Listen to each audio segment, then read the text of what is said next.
এখনো কিন্তু গেটের সামনেও কয়েকজন লোক দাঁড়ানো আছে, তারাও কিন্তু তারেক রহমানের আত্মীয় কিংবা এলাকার লোক। তো আমরা এখানে যারা আছে তাদের সাথে একটু কথা বলতে চাই। যে আপনি একটু আপনার পরিচয়টা বলবেন, আপনি এখানে কেন আসছেন এটা একটু বলবেন। আসসালামু আলাইকুম।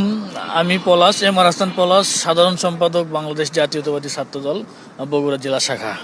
আচ্ছা, তো আপনারা এই যে এখন এখানে যে আসছেন, তো সারাদিন আসলে সারাদিন হয়তো বা আপনি ছিলেন সেই গণসংবর্ধনাতেও, এবং এই যে আপনার দীর্ঘ প্রায় 17 বছর পর আপনি আপনার নেতাকে নিজের চোখে দেখতে পাচ্ছেন, তো আসলে এটার অনুভূতিটা যদি আমাদেরকে একটু বলেন।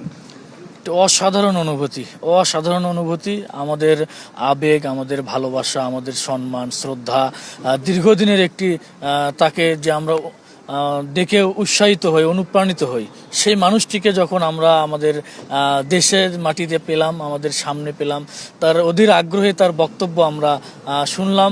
আশা করছি তার বক্তব্যের মধ্যে যে দেশবাসীও শুনেছে যে তার বক্তব্যের মধ্যে কোনো প্রতিশোধ পরায়ণতা, কোনো বিতর্কিত মন্তব্য কিংবা অন্য কোনো নেগেটিভিটি, কোনো উগ্র বক্তব্য, এগুলো নাই। সে দেশ এবং দেশ এবং দেশকে নিয়ে কি পরিকল্পনা করেছেন, দেশকে নিয়ে কি চিন্তা করবেন, আগামী দিনে দেশটাকে নিয়ে কি করবেন, দেশের মানুষকে নিয়ে কি করবেন, এই যে দেশ এবং দেশের মানুষকে নিয়ে তার ভাবনা, আমরা বিশ্বাস করি যে আগামী দিনে তার নেতৃত্বে সুন্দর একটি সুখী, সমৃদ্ধ, একটি মানবিক বাংলাদেশ আমরা উপহার পাবো ইনশাল্লাহ। জি, তো আসলে বিষয়টি হচ্ছে যে এখানকার যে যারাই আছেন এবং আরও যে নেতাকর্মীরা ছিলেন, আসলে যাদের সাথে আমার এর আগেও কথা হয়েছে, তাদের কিন্তু সবার একটাই বিষয় যে তারেক রহমান এসে যেই জাতির উদ্দেশ্যে যে ভাষণটি তিনি দিয়েছেন, সেখানে কিন্তু তিনি কোনো ধরনের প্রতিহিংসা কিংবা বিরোধীদের যে কটাক্ষ করা, সেই জিনিসগুলো কিন্তু তিনি করেননি, যেটি কিনা তার নেতাকর্মীরা এই বিষয়টিতে অনেক বেশি উৎসাহিত এবং অনেক বেশি পজিটিভলি তারা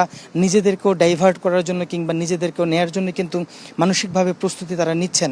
এবং সর্বোপরি আরেকটা বিষয় আপনাদেরকে আপনার মাধ্যমে জানাতে চাই, সেটা হচ্ছে যে তারেক রহমান যখন দেশে এসে নামার পর যে 36 জুলাই স্মরণী এক্সপ্রেসওয়েতে তাকে যে গণসংবর্ধনা দেওয়া হলো, সেখান থেকে তিনি তার মায়ের সাথে দেখা করলেন।